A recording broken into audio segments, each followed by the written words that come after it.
cette séance du 5 octobre et du conseil municipal. Bien, donc bonjour à toutes et à tous, bonjour à ceux qui nous rejoignent sur Facebook.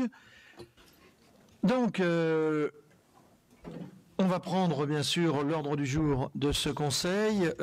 Merci à Lisa de m'avoir décoré d'un joli petit ruban rose pour ce mois d'octobre rose que tu portes masqué.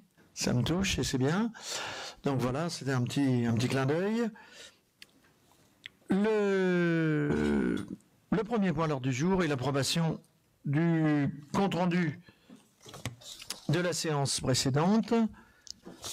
La séance précédente, donc, qui avait principalement... où le dossier était la présentation du diagnostic sur la politique éducative et de la jeunesse, avec une intervention de Michael Breton. Ça avait donné lieu à quelques échanges, enfin, etc. On avait eu un chapitre sur les ressources. Un chapitre sur les ressources avec les affaires générales, un protocole transactionnel avec monsieur David Ferré, vous vous souvenez de ça, l'aménagement de la ZAC Gantière, la mise en accessibilité des bâtiments communaux, le contrat avec la SPL d'Angers Loire Restauration, une autorisation de signature, la transition écologique, le projet de médiation de l'espace naturel sensible, aménagement de trois sentiers d'interprétation, adoption du projet, validation du plan de financement pour des demandes de subventions. Solidarité vie locale, on avait une subvention à Festibonnet, la modification du règlement intérieur des services périscolaires, aménagement cadre de vie, on avait eu des parcelles communs de lotissement sur la commune de Brin, l'acquisition d'un bien 100 mètres sur la commune de Brin, l'acquisition de parcelles dans l'île de la Poste à Saint-Mathurin-sur-Loire. Et puis on était venu aux questions et informations diverses avec le banquet, la course latitude et puis Bonnet, et on y reviendra ensuite. On va adopter ce compte rendu. Ou alors avant, juste un secrétaire de séance. La dernière fois c'était Claire Vial qui prend ce poste pour cette fois-ci. Lisa. Ah, Lisa, c'est le mois d'octobre. Voilà. Donc Lisa Combeau, secrétaire de séance, merci. Par rapport à ce compte-rendu, avez-vous des remarques, des commentaires? Je n'en vois pas. Je le soumets donc à votre approbation. Est-ce qu'il y a des voix contre? Des abstentions? Je vous remercie. Il est adopté. Donc le quorum est atteint. Les pouvoirs, Michel me les donnera, je pense. Il y en a quelques-uns, non pas beaucoup? Ouais, merci.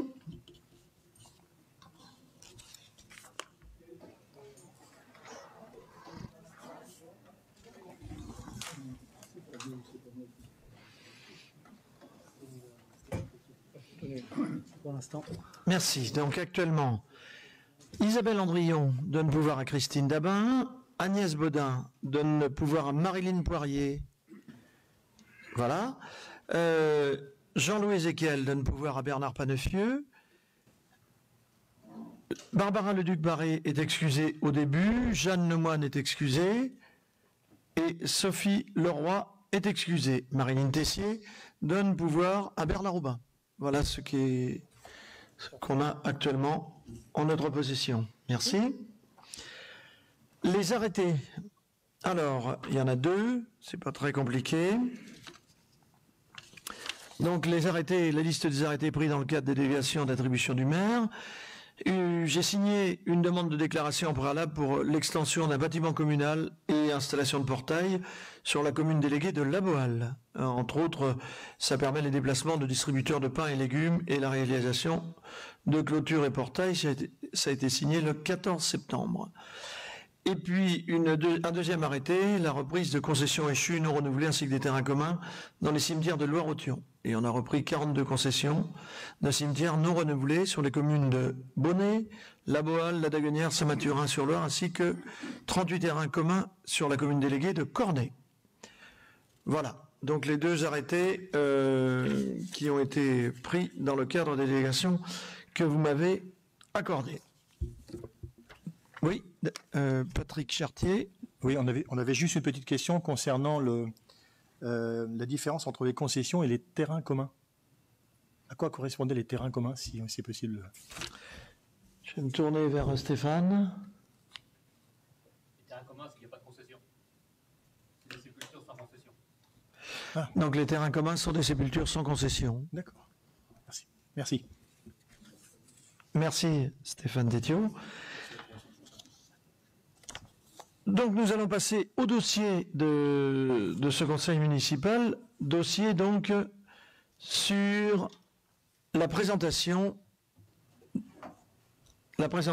des lignes directrices de gestion des ressources humaines.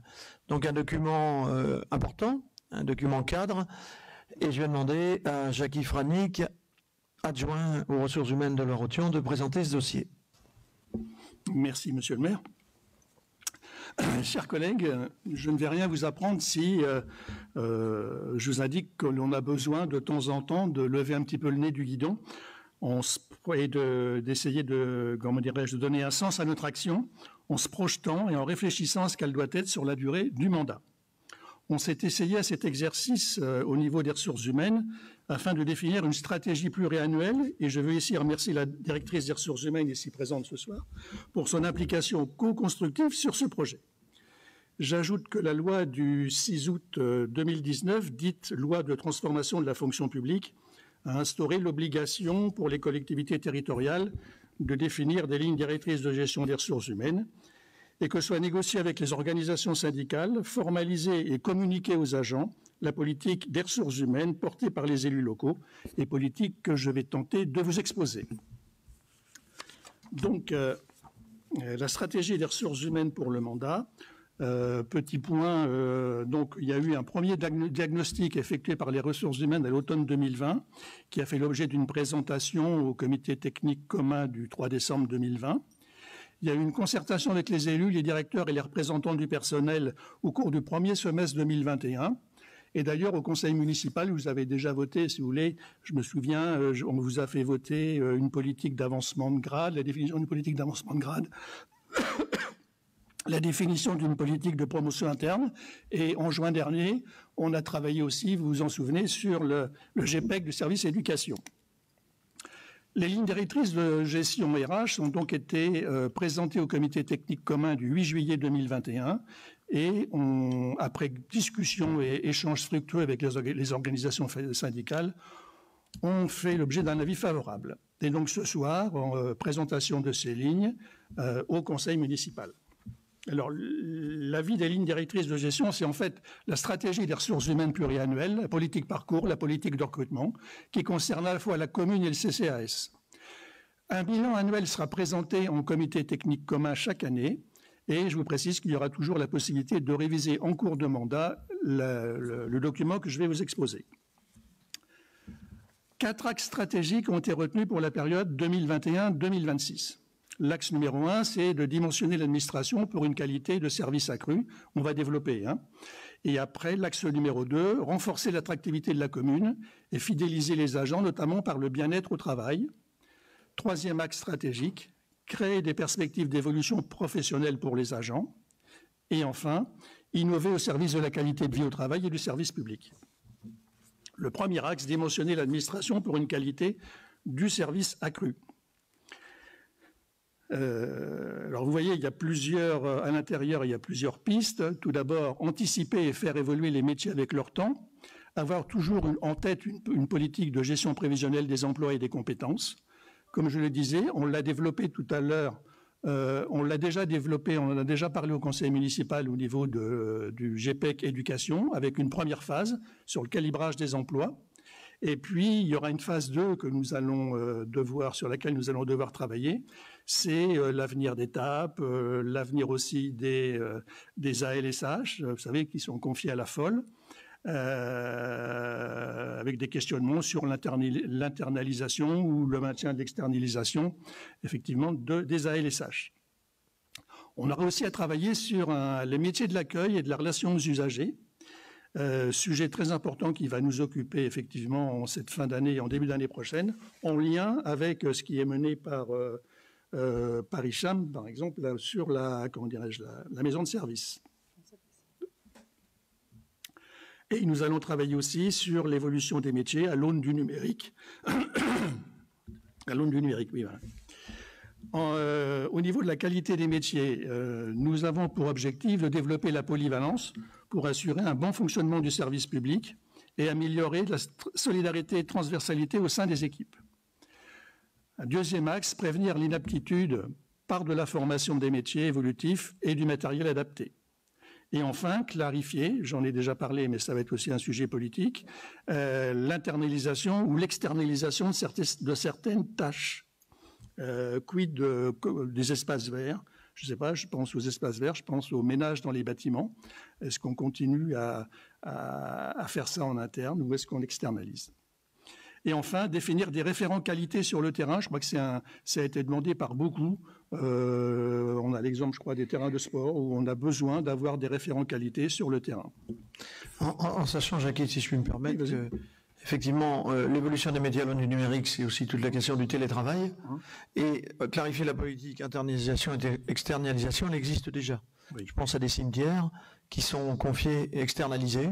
Donc on a besoin de faire le bilan de tous ces exemples-là. Et ça aussi un axe fort, si vous voulez, de notre mandat, on vous en a déjà parlé à plusieurs reprises, c'est moins de précarité. C'est-à-dire on souhaite substituer, on a commencé à le faire, vous l'avez déjà noté au cours des précédents conseils municipaux, substituer aux CDD récurrents et heures complémentaires régulières des contrats de longue durée et intégrer dans la fonction publique des agents qui étaient en fait employés en contrat temporaire depuis des années, dans une logique toujours d'efficience et de respecter aussi la loi, parce que la loi, je vous avoue qu'on était un petit peu border on the line, puisqu'on renouvelait des contrats sans cesse, temporaires, etc. On a aussi pour objectif de développer des filières de remplaçants, formés et mobilisables facilement pour les services éducation, les résidences autonomie et les services techniques. Parce que je ne vous cache pas que pour les services, en plus qui gèrent par exemple le service éducation, ils ont chaque jour en fait à traiter alors des congés maladie, des congés, bref, des absences. Et j'avoue que ce n'est pas simple pour eux. Donc l'idée, ça serait de développer une filière de remplaçants.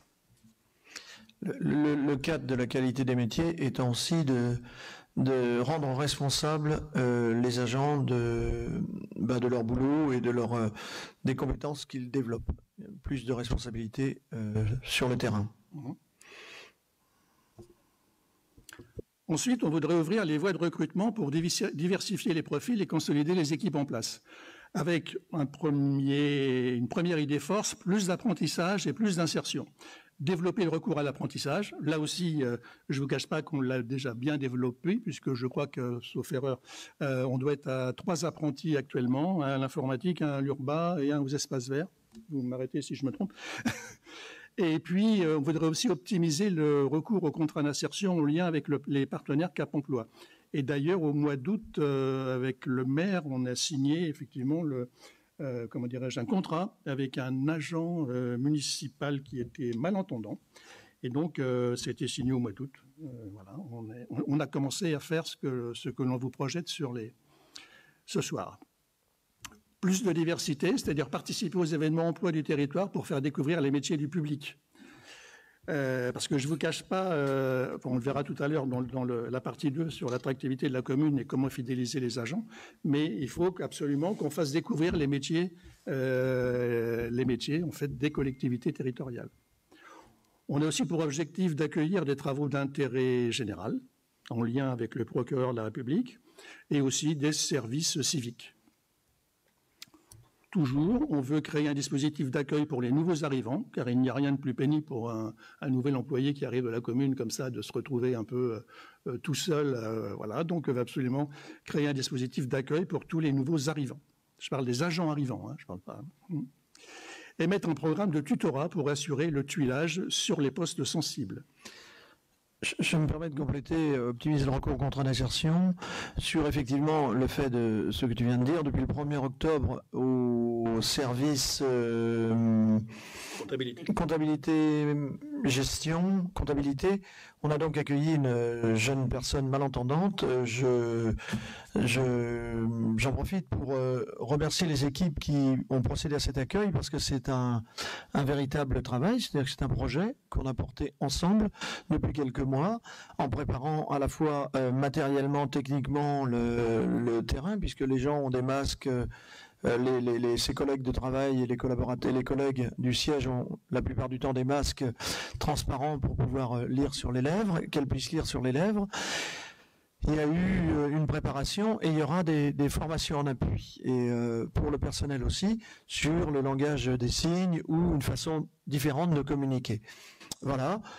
Ça fait 4 jours, 3 jours, donc les choses, honnêtement, se passent très bien. Ça demande beaucoup d'attention de la part de tout le monde, de cette jeune femme, mais aussi de l'équipe. Mais honnêtement, je voulais le souligner là, un beau projet et un véritable projet, c'est-à-dire que les choses se mettent en place. Donc tout le monde joue le jeu, tant est qu'on puisse mettre ce qualificatif, parce que c'est une question professionnelle et beaucoup plus, parce que c'est bien que les gens puissent s'insérer, mais c'est effectivement aussi la différence, d'autres façons de faire, et encore une fois, je souligne la qualité de l'accueil. J'espère qu'on n'aura pas de soucis dans l'avenir et que les choses vont bien se passer.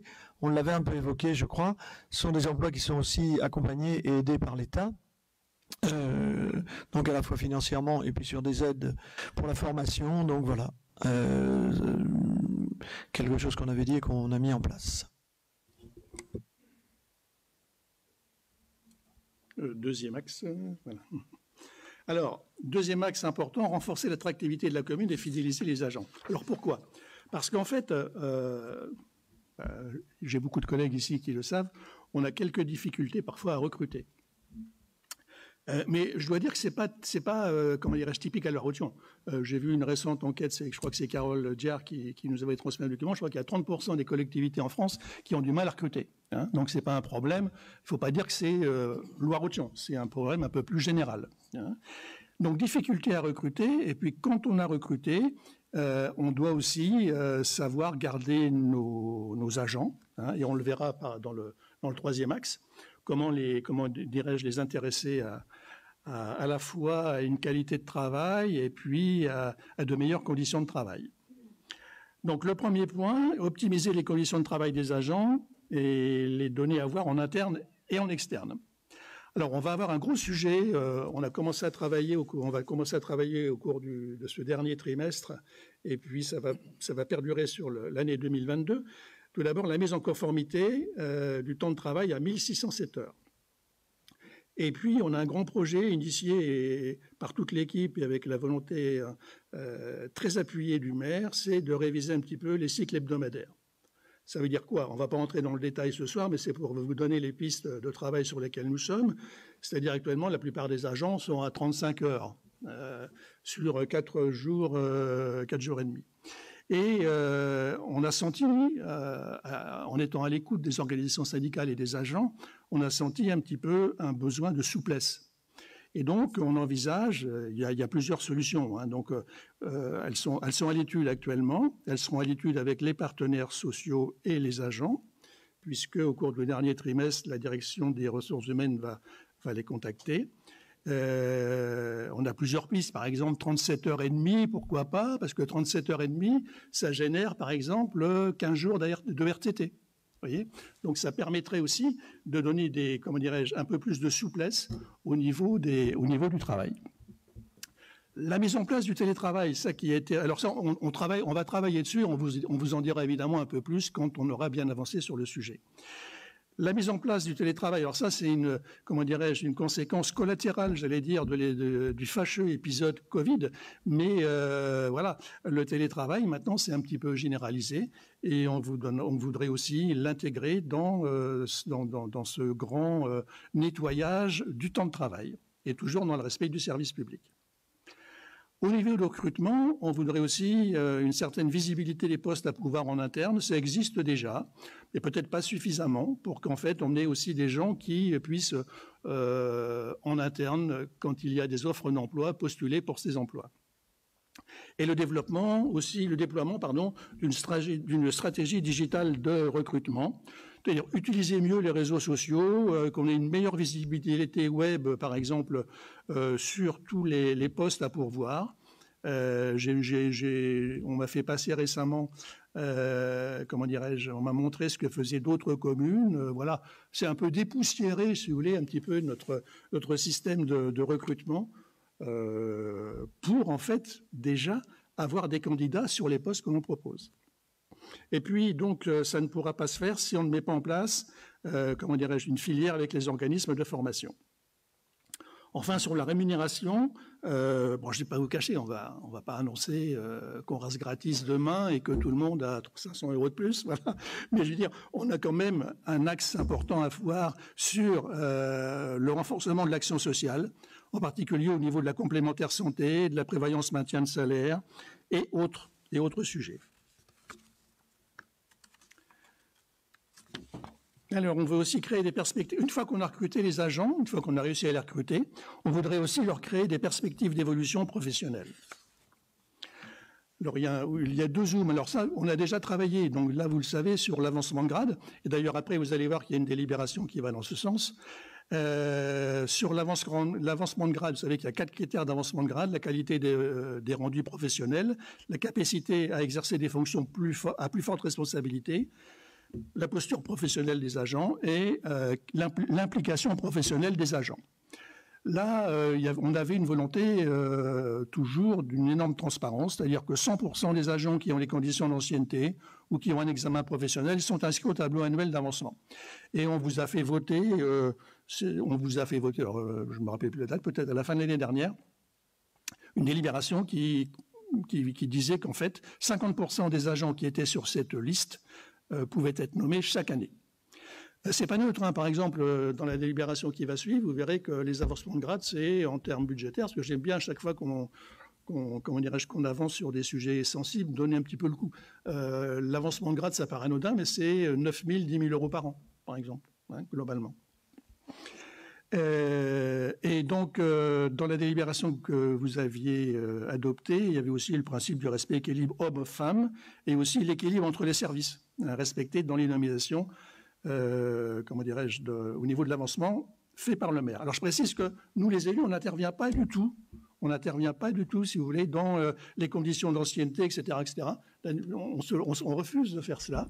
C'est l'administration, voilà, qui nous donne un tableau en nous disant voilà les agents qui ont les conditions pour avancer de grade. C'est l'administration qui les classe par ordre de priorité, enfin de priorité entre guillemets. Et après, c'est le maire qui décide de l'avancement de grade. C'est-à-dire que nous, on se refuse, en tant qu'élus, à intervenir dans le classement des agents. Pardon. Il y a un second zoom qui va suivre sur la promotion interne. Vous avez bien fait la différence, hein, la promotion interne, là, c'est un peu plus compliqué parce que c'est le centre de gestion qui pilote cela. Donc, c'est une promotion, si vous voulez, pour, comment dirais-je, vous voyez, à droite, il y a les 7 critères. Hein. Il faut que les agents aient passé ou tentent de passer des concours, les examens professionnels, il y a leur valeur professionnelle, le poste occupé, les formations suivies, les promotions antérieures, l'égalité homme-femme, etc. Et tout ça, c'est nommé par le président du centre de gestion sur la base de quotas départementaux. Alors là, là on n'a pas la main et c'est le centre de gestion qui pilote ça. Par contre, un petit zoom sur la gauche sur la promo sur concours. On se veut aussi accompagner à la préparation au concours les agents qui le souhaitent ou qui occupent déjà un emploi de la catégorie supérieure. Et puis, on avait pris l'engagement, je crois, dans une délibération également, de nommer les agents ayant réussi le concours sur l'emploi correspondant au concours. C'est-à-dire qu'on les garde, évidemment, c'est un plus, on les garde dans la collectivité. Voilà. Alors après, miser sur les compétences transférables et responsabiliser les agents dans la conduite de leur parcours professionnel. C'est le maire tout à l'heure l'a rappelé, on a un souhait aussi de responsabiliser les agents. C'est-à-dire qu'il y a une structure pyramidale, un petit peu, mais on voudrait que chaque agent soit responsable à la fois de son travail un peu plus. Enfin, ça ne veut pas dire qu'ils ne sont pas responsables, mais qu'ils, comment dirais-je, qu'ils prennent en main et qu'ils soient comment dirais-je, qu'il ait conscience qu'il travaille à la fois pour le service public et à la fois pour Loire-Othion. Voilà. On voudrait donc plus de mobilité professionnelle renforcer l'accompagnement des transitions professionnelles avec un conseil en évolution professionnelle, en utilisant le compte personnel de formation, parce que vous savez que chaque agent, en fonction comment dirais-je, engrange des heures sur son compte personnel de formation en fonction de la durée. Chaque année, je crois, il engrange des heures sur son compte personnel de formation.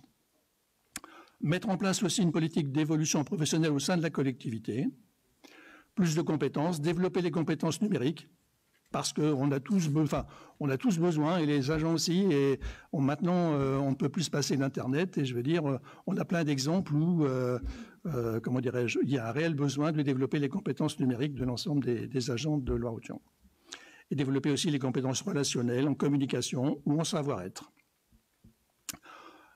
Partage professionnel, mettre en place des temps de découverte des métiers de la commune pour les agents et les élus volontaires, et faire évoluer les entretiens annuels d'évaluation pour permettre une meilleure expression des agents. Ça implique aussi, ça implique aussi que faire évoluer les entretiens annuels d'évaluation. Là aussi, comme je l'ai dit précédemment, les élus, nous n'avons pas compétence pour, comment dirais-je, mener des entretiens annuels d'évaluation. Je sais que ça se pratique dans certaines collectivités, mais pour moi, ce n'est pas efficient. C'est-à-dire, c'est le N+1 de chaque agent qui doit mener les entretiens annuels d'évaluation. Ça permet une énorme neutralité, ça permet d'éviter tout petit dérapage. Voilà. Mais alors, vous allez me dire, faire évoluer les entretiens annuels d'évaluation, il faut aussi peut-être former les évaluateurs, et je suis d'accord avec vous, mais je me suis renseigné auprès de la direction des ressources humaines, et il y a un guide de l'évaluation, un guide de l'évaluateur, pardon, et il y a aussi une formation, je crois, qui a été effectuée auprès des évaluateurs en 2018. Et je crois que cette année même, en juin dernier, l'adjointe de la directrice des ressources humaines a réuni les différents évaluateurs pour leur fixer les règles de comment mener un entretien d'évaluation. Un entretien d'évaluation, ça ne doit pas être un entretien, j'allais dire, sanction. C'est pas tu n'as pas fait ton travail, donc tu n'es pas bon, c'est pas ça. C'est fixer des objectifs, et puis après, voir si les objectifs ont été réalisés, et s'ils n'ont pas été réalisés, parce que ça peut arriver, voir pourquoi ils n'ont pas été réalisés. Mais en aucun cas, ça ne doit être un moyen de, comment dirais-je, de dévaloriser l'agent que l'on a en face de nous. Petite précision. Voilà. Et le quatrième point, c'est innover au service de la qualité de vie au travail et du service public. Alors là, c'est déployer une culture de l'innovation orientée vers les solutions. Parce que l'idée, c'est qu'il y a un problème, d'accord, il y a un problème, mais quand il y a un problème, on doit toujours trouver une solution. Alors pour cela, on a commencé à développer des communautés de facilitateurs, des retours expériences intercollectivités. Nous sommes très attachés, si vous voulez, à l'idée aussi des retours d'expérience entre communes. Pourquoi ne pas prendre, par exemple, en immersion des agents d'une autre collectivité? Et pourquoi que des agents de notre collectivité n'iraient pas en immersion dans une autre collectivité? Voilà, c'est un peu un échange des bonnes pratiques. Alors, c'est peut-être un vieux dada, mais je trouve que c'est extrêmement intéressant de voir comment les autres font, parce qu'on s'enrichit toujours au contact des autres. Aussi, une démarche d'amélioration continue sur les entretiens managériaux. Je l'ai développé précédemment, donc je ne vais pas y revenir. Créer des groupes de co-développement et du mentorat encadrant. Le mentorat encadrant, si vous voulez, c'est par exemple un nouvel encadrant arrive et il faudrait qu'il soit systématiquement, je n'allais pas dire sous la coupe, mais qu'un ancien encadrant l'accompagne tout au long de ou pas tout au long, mais au moins au début de son arrivée, pour en fait lui donner les bonnes pratiques. Hein. Et puis, enfin, une expérimentation de design de service. Alors, le design de service, c'est quoi, hein? C'est un sujet, un terme peut-être un peu barbare, mais c'est en fait partir du besoin de l'habitant. On part du besoin de l'habitant. Est-ce que l'habitant trouve son compte dans les services actuellement sur la commune? Si oui, c'est très bien. Sinon, pourquoi? Et qu'est-ce qu'on fait pour qu'il trouve son compte? Et puis, c'est aussi peut-être toujours dans le cadre de la limite de la consultation citoyenne, de définir les besoins des citoyens et pourquoi pas Imaginez que les citoyens, par exemple, nous disent, voilà, dans la commune, il manque certains services et on aimerait bien qu'ils se développent. Vous voyez, c'est donc une culture un peu transversale sur un petit peu une innovation au niveau des besoins, toujours en partant du besoin de l'habitant. Alors, on vous a fait un petit peu, un programmage pour le mandat. On a essayé de caler un petit peu tout ce que je vous ai dit, on a essayé de le traduire sur une fiche un peu synthétique, en essayant de caler des rendez-vous, c'est-à-dire 2021, 2022, 2022, 2023, 2024, 2026. Il y a des choses qui sont déjà faites sur 2021, 2022, par exemple, comme je vous l'ai dit, l'avancement de grade, la promo, le GPEC du service éducation. Là, vous voyez donc à venir, la GPEC accueil, c'est ce que je vous ai dit tout à l'heure, en liaison avec la Maison France Service, en liaison aussi avec la chose qui est absolument voulue par notre équipe et le maire très en pointe aussi là-dessus, sur un numéro unique pour joindre en fait le Rotion, parce que je ne vous cache pas que parfois c'est un peu compliqué, et puis une gestion électronique du courrier. Donc je vous en ai parlé aussi, conformité des 1607 heures, révision du temps de travail avec un assouplissement au niveau d'introduction de jours de RTT. Alors, réalisé ou en cours, vous voyez, déprécarisation. En fait, tout ça, c'est un petit peu une redite de ce que je vous ai dit précédemment, et ça permet de caler dans le temps, si vous voulez, tout ce que l'on a envie de faire au niveau des ressources humaines. Alors, c'est un plan d'action, effectivement, pour toute la durée du mandat. Ce plan d'action peut être amendé. Chaque année, nous reviendrons vers vous pour vous faire un compte-rendu. Ça, c'est transparent. C'est écrit, donc on reviendra vers vous. Et si on n'a pas réussi à faire, comment dirais-je, une politique de prévention d'inaptitude, etc., vous serez enclin et vous serez autorisé à nous dire que nous n'avons pas tenu nos engagements. Et donc nous prenons l'engagement de revenir vers vous chaque année. Bien évidemment, nous reviendrons aussi, comme c'est prévu par les textes, chaque année devant le comité technique commun. Et je dois dire aussi que on travaille bien au sein de ce comité avec les organisations syndicales qui ont un rôle extrêmement constructif. Globalement, je tenais à le dire aussi ce soir. Voilà. Je vous remercie de votre attention et puis Monsieur le maire et moi-même sommes à votre disposition pour répondre à vos interrogations ou éventuelles suggestions. Merci, monsieur l'adjoint. Donc un dossier complet qui ne va pas manquer de créer du débat.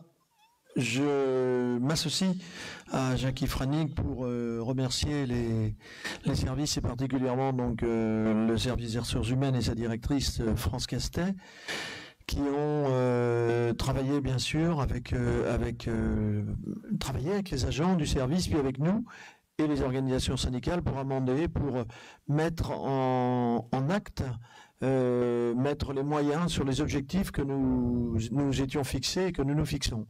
Donc c'est vraiment une co-construction et une belle illustration de ce qu'on peut faire à plusieurs dans cet esprit. Le débat est ouvert, là vous avez la parole et nous prenons les questions.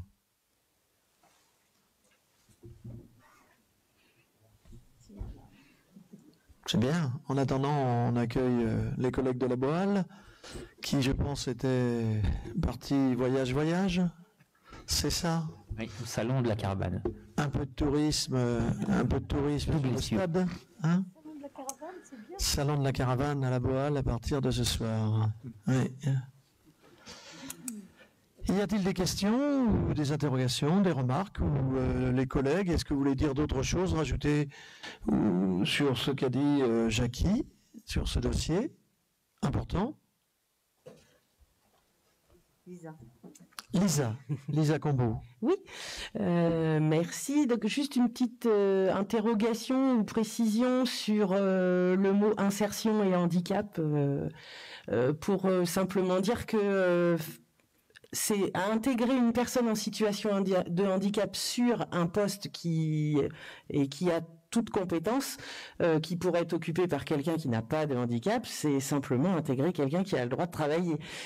Travailler en insertion, travailler sur un contrat d'insertion, c'est pas tout à fait la même chose puisqu'on est sur des horaires adaptés et avec des missions adaptées.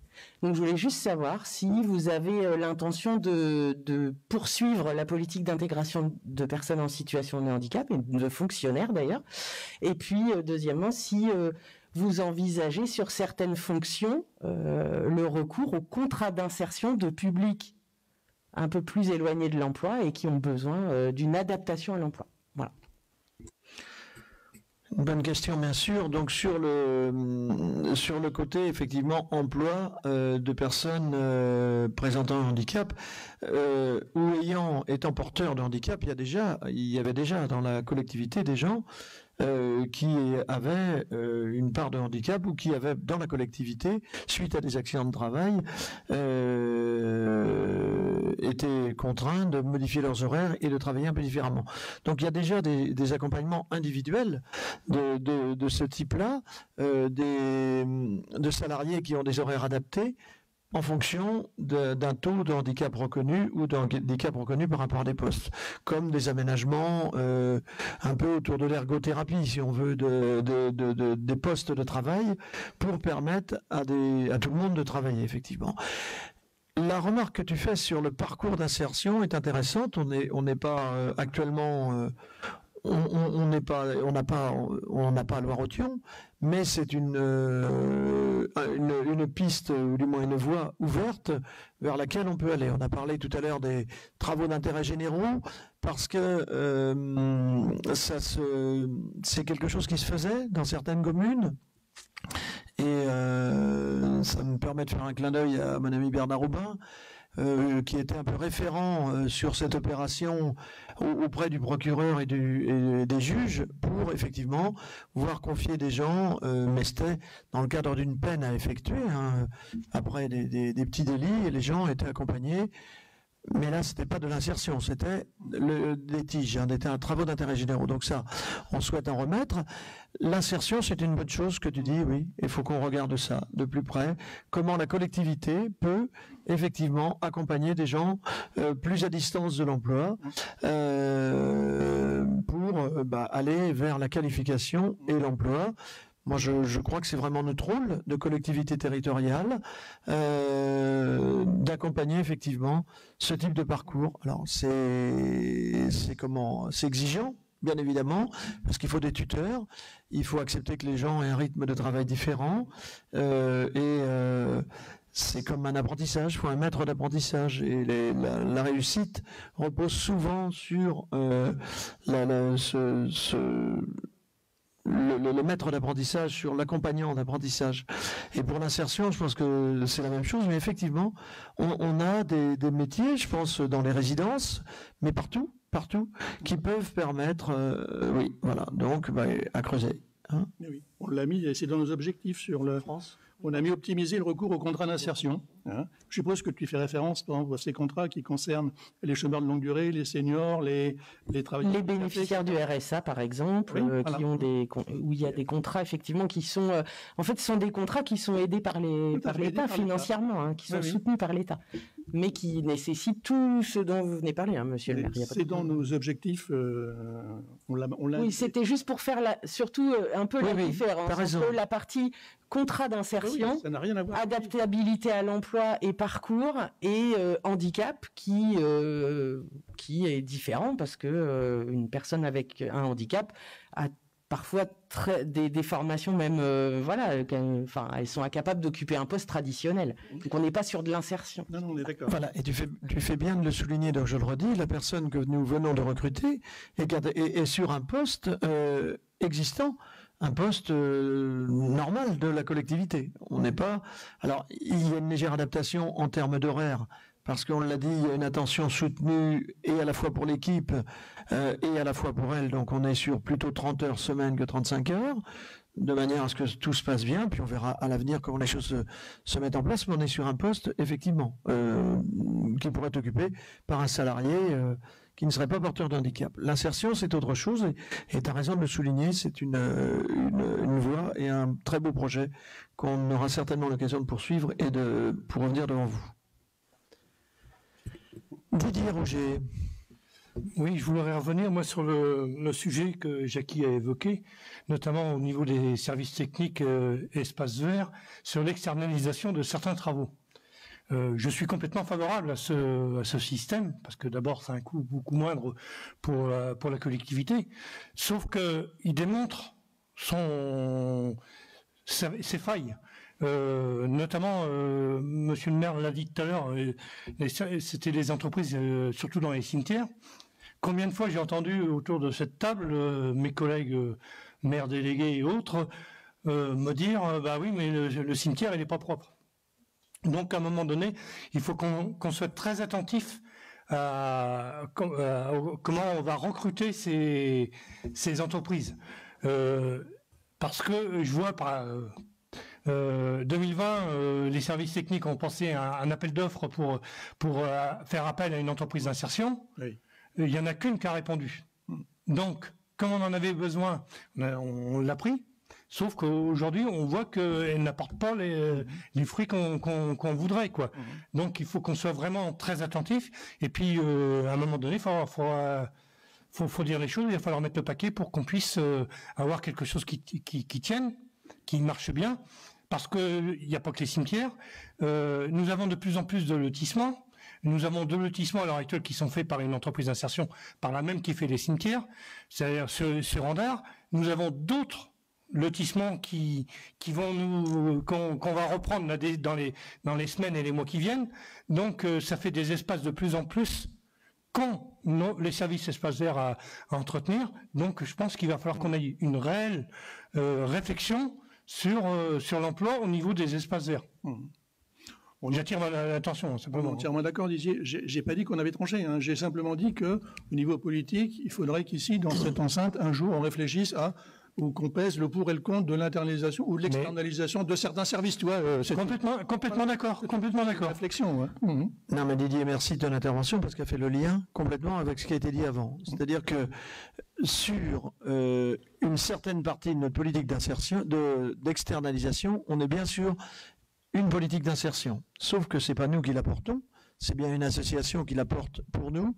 Et je pense qu'on a besoin de travailler ensemble sur exactement ce qu'on veut faire, ce qu'on veut, mieux redéfinir le contrat et sans doute mieux l'accompagnement. Ce qui me permet de dire que, Jackie l'a souligné,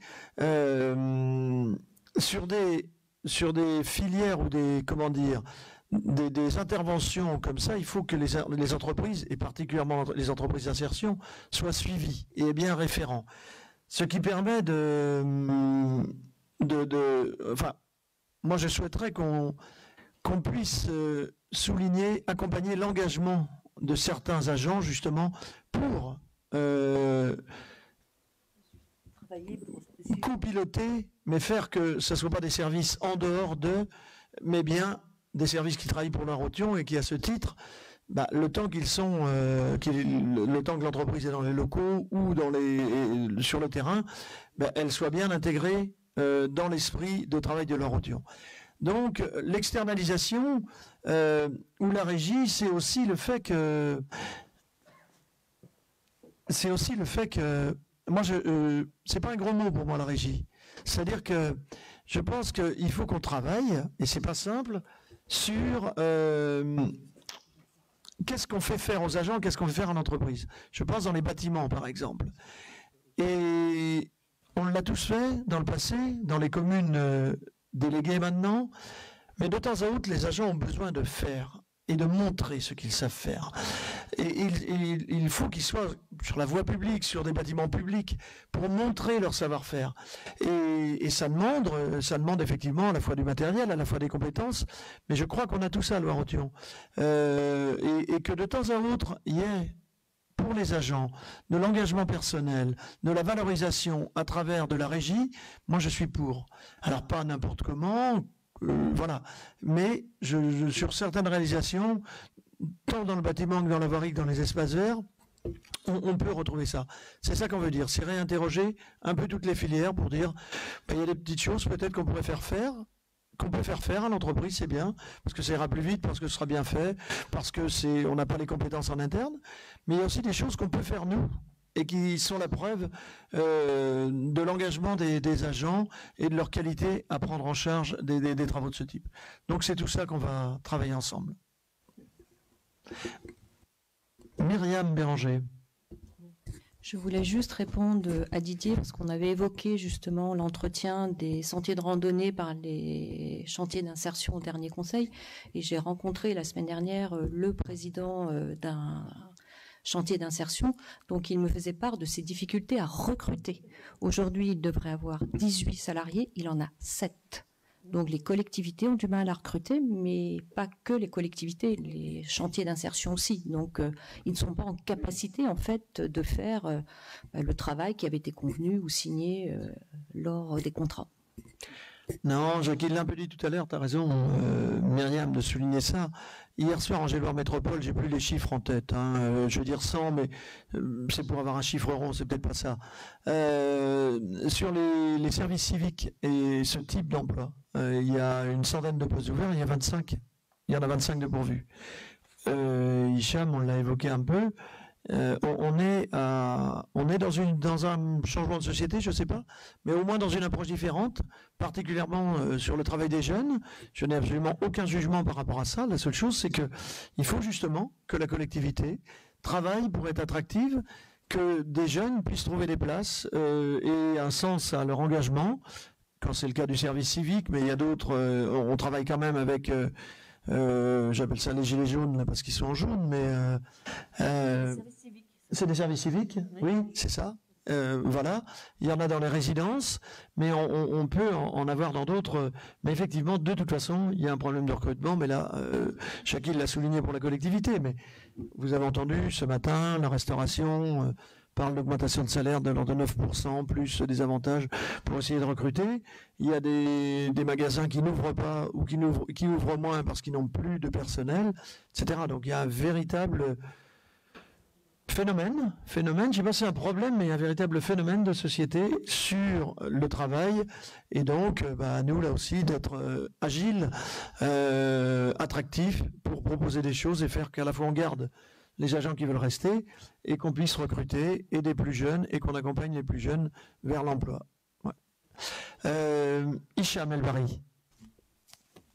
Moi, je